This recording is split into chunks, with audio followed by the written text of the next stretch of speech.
He can just stay the whole day. Even you wake up, he asks you money.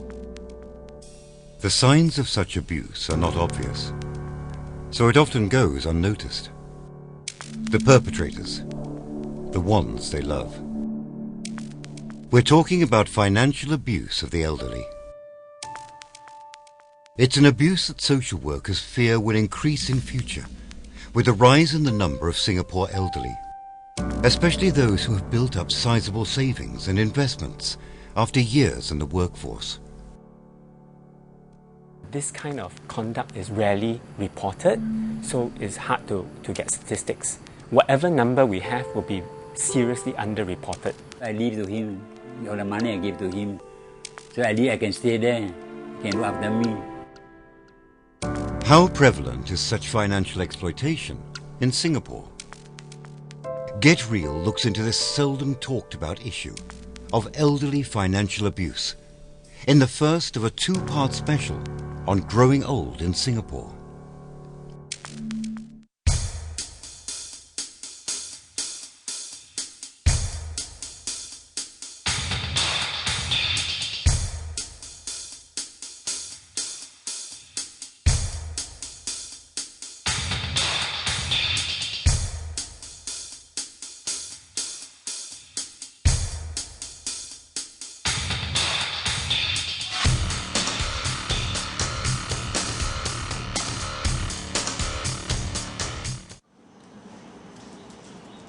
"78-year-old Mr. Tan likes to look through these articles at least once a week.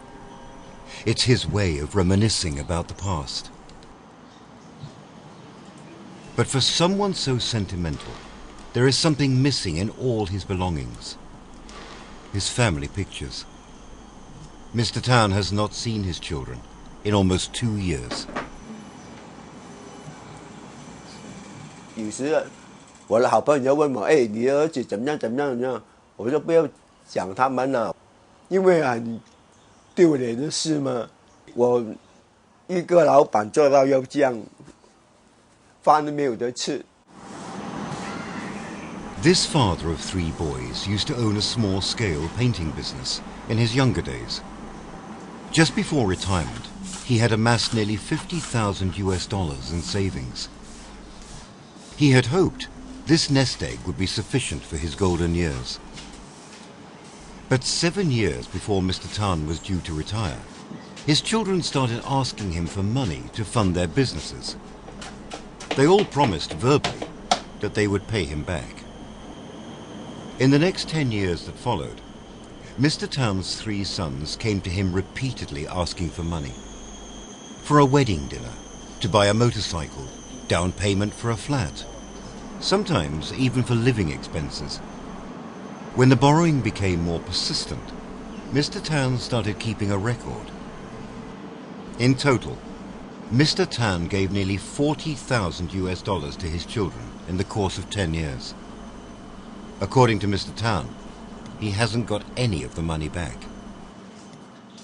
因为我年纪大了嘛，我要拿出去，我一定要收回来嘛。可是到现在也是不了了之。他听到我这样对他很急，他就不要见我咯。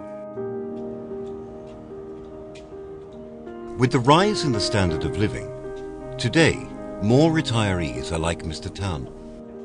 They built up sizable savings and investments after years spent in the workforce, which is why the social workers that Get Real spoke to worry that they will see an increase in elderly financial abuse cases. Unlike in the past, right, when maybe there wasn't CPF or they didn't work in higher paying jobs, but now more and more retirees have sizable savings. And of course, on retirement, at a certain age, they can withdraw lump sums of money, which can be an attraction for abuse. Elder financial abuse is a form of elder abuse. It refers to the exploitation of funds and resources of the elderly. Common forms of abuse include misappropriation of savings, or even promising lifelong care of the elderly in exchange for money or property. 他一次又再一次跟你要钱，买这些买那些，你为什么还会照样给他那个钱？因为他是我儿子嘛，因为我能够赚的，我就能够给他，我就给他。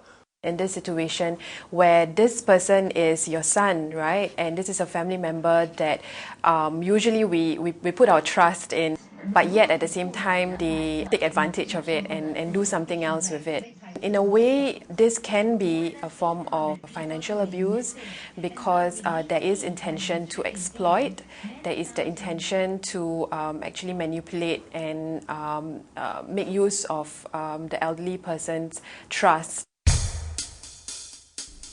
Do the elderly have anyone to turn to when they're financially abused? After the break, a mother's attempt at trying to protect herself against her son backfires.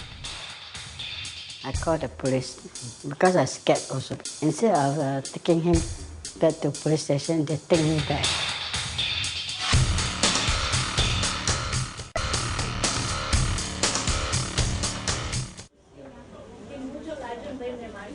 In 2011, 170 cases of alleged elder abuse cases were officially reported.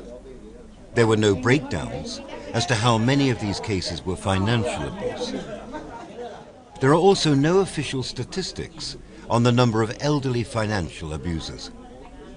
But 3 welfare organizations that deal with the elderly tell Get Real that they received about 30 such cases in 2012.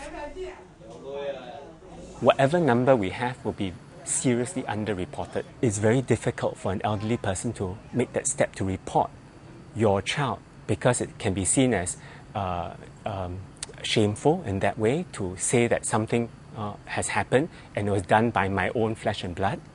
Or if that person is your caregiver, then you may fear that there's no one to help you. Or things may get worse if you make a report. 58-year-old Susan was financially exploited by her son for 2 years before she decided to take action. Her 32-year-old son is a habitual gambler who constantly borrows money from illegal moneylenders to feed his addiction. I paid for him the loan shop about six people, 6 different credit. When I paid for him the first time. After that, he go back to the company and loan again.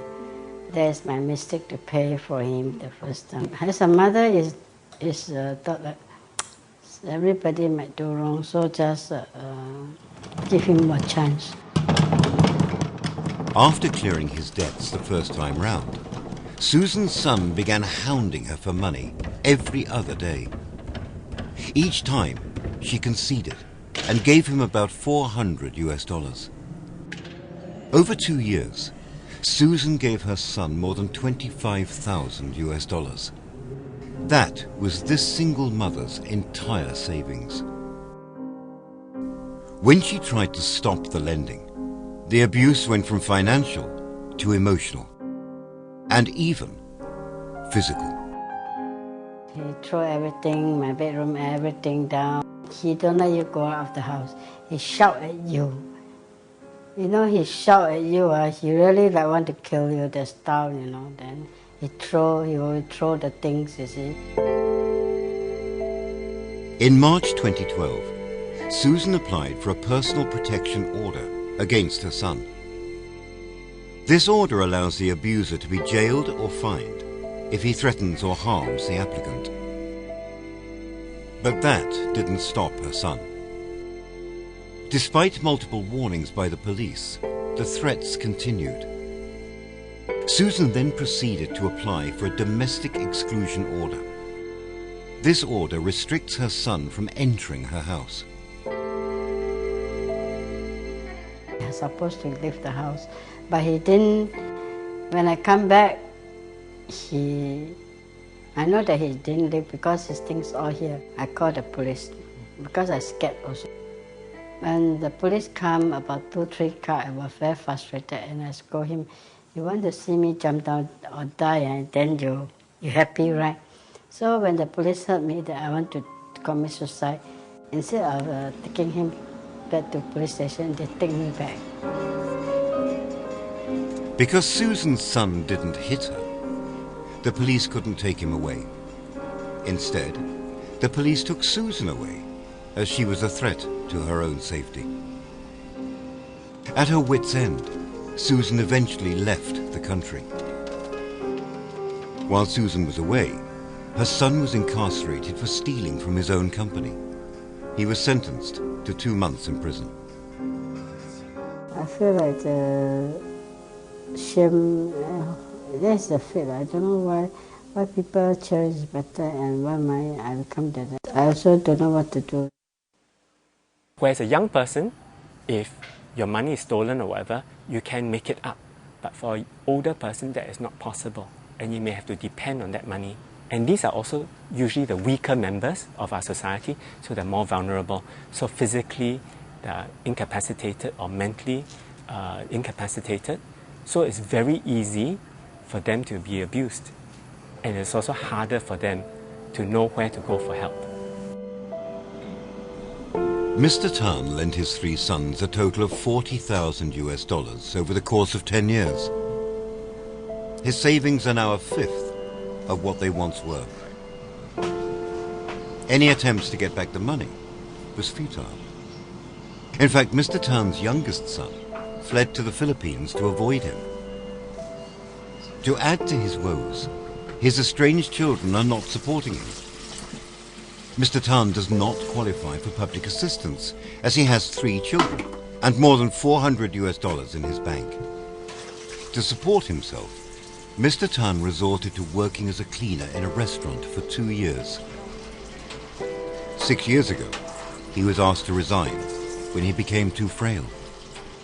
我觉得他们一路来啊，忽然间好像对我目的只是要钱，其他的什么都不管。我病他都不管了。我现在10年没有工作，而我的棺材本差不多用完了，我的储蓄也要用完了。For financial abuse that encompass criminal behavior, such as fraud and theft, perpetrators can be prosecuted under the law. But for more subtle cases, there is little protection for financial abuse victims. Existing laws only focus on exclusively physical and psychological abuse. Unfortunately, once you've made a gift, to come and retract the gift then creates a huge problem. So it'll be 2 persons, the father's going to say, well, I gave him a gift, but this was my understanding with him, and the son or the daughter, whoever it is, is going to say, no, there was no such understanding, this was a clear gift to me. And that's when you have a dispute, and when you have a dispute, then you end up having to go to court, and then it depends on who has the resources to take it all the way up to the court. Because it's a family relationship, it's not written down. So it depends on how well things are remembered and how is corroborated by other evidence. Okay? A lot of times it's one person's word against another. Mr. Tan is unable to afford lengthy litigation. The only option left is to seek maintenance. In 2009, Mr. Tan applied to the tribunal under the Maintenance of Parents Act. The court ordered each of his 3 sons to pay Mr. Tan maintenance every month, ranging from between 50 to 80 Singapore dollars, the equivalent of 40 to 65 in US dollars. Only Mr. Tan's second son has been paying the monthly maintenance fee for the last 3 years. His 2 other sons have not been regular in their contributions.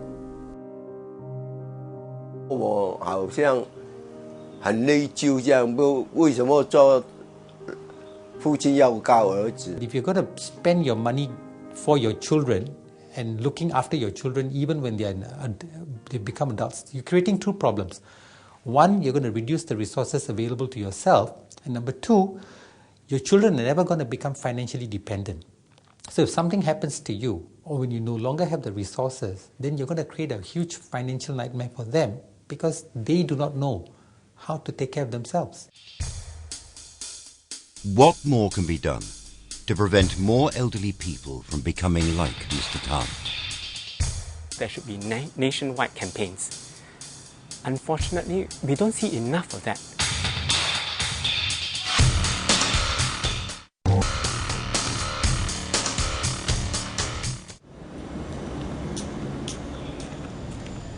Susan's son will be released from prison this month. 9 months ago, when Susan first applied for a personal protection order, both she and her son were instructed to attend counselling at Providing Alternatives to Violence, a centre that specialises in domestic violence. Her son only attended one of the sessions, so Susan has been going alone. Even though she's worried that he will start asking her for money again, she is assured that help is available. In terms of supporting Susan to increase her level of safety, resourcefulness, she has already thought of some things that she's already started doing. She's already connected to some services and things like that. Do you still harbor the hope that he will change? I think every parents definitely, but if he wanted to choose the start of way, I have to let go. The average lifespan of a Singaporean is 85 years. Now 2 years shy of 60, Susan's priority is to work and save for her golden years. Those who work with the elderly say raising the level of financial literacy and awareness of such abuse among the elderly would help prevent such cases, especially since rapid changes in technology can make it harder for the elderly to manage their own finances and easier for exploitation to take place. I think there is something that the government can do, because there are certain things which should be done nationwide. For example, the giving more publicity to this issue, telling people what are the options available. There should be nationwide campaigns. Unfortunately, we don't see enough of that. When you're retiring at 65 and you have a certain pool of money, you have to ask yourself, look, I need this money for myself. Okay, you need to plan what you need for yourself. So if you want to be charitable and you want to have money to give away to people, that's fine. But take care of yourself first. Okay, and make sure that that money is protected so that there is that pool of money to last you until the day you die. Sometimes even having education and financial know-how might not be enough. A parent's love and duty to provide can impede judgment. More than 20 years ago, 94-year-old George sold his house and gave his son, who is a doctor, the proceeds to set up his clinic. We have a duty to our children. Because we bring them up, we have to look after them. And then they don't look after us as matter. George's son used it to buy a house instead. George moved in with him. But shortly after, when George, a father of two and a widower, announced his desire to marry again, his son threw him out of the house. George suspected it was because his son objected to his remarriage. Came to my room, he said, I want to get out of the house because I need a room for my daughter. So I said, okay, you want me to get out of the house? I got stunned when you asked me to get out of the house. I do nothing wrong to you, and you ask me to get out of the house. That's not right, for a son to ask a father to get out of the house. George moved out and remarried. He and his 84-year-old second wife are now staying in this one-room rental flat. George receives no maintenance, surviving instead on his $650 pension every month. In the last 20 years, his son has only visited him once. George is not too concerned if the money ever comes back to him, nor does he intend to seek legal action. I was disappointed. disappointed because a son should not chase the father out of the house. In fact, they should look after me. You know, the house doesn't matter. The house, you can keep the house. I don't want the house. I don't need a house also. I need to stay with them, that's all. 78-year-old Mr. Tan now saves every penny he has and spends only on the necessities. 9 months ago, he started coming to this family service centre for subsidised meals. Like George, his one wish isn't for a return of the money, but rather to have his family reunited once again. 我觉得是今生啊没有来世了。如果今生能够做父子，跟那个太太的缘分这样啊，来世就没有了。 The number of Singapore elderly above 65 will triple in 2030. By then, there will only be 2 working adults supporting each elderly, instead of the current 6. It's all the more pertinent, then, for society to look out for signs of elderly financial abuse. Such abuse occurs most to those who are isolated and alone. It takes courage. But victims and others who know of such abuse happening must step forward.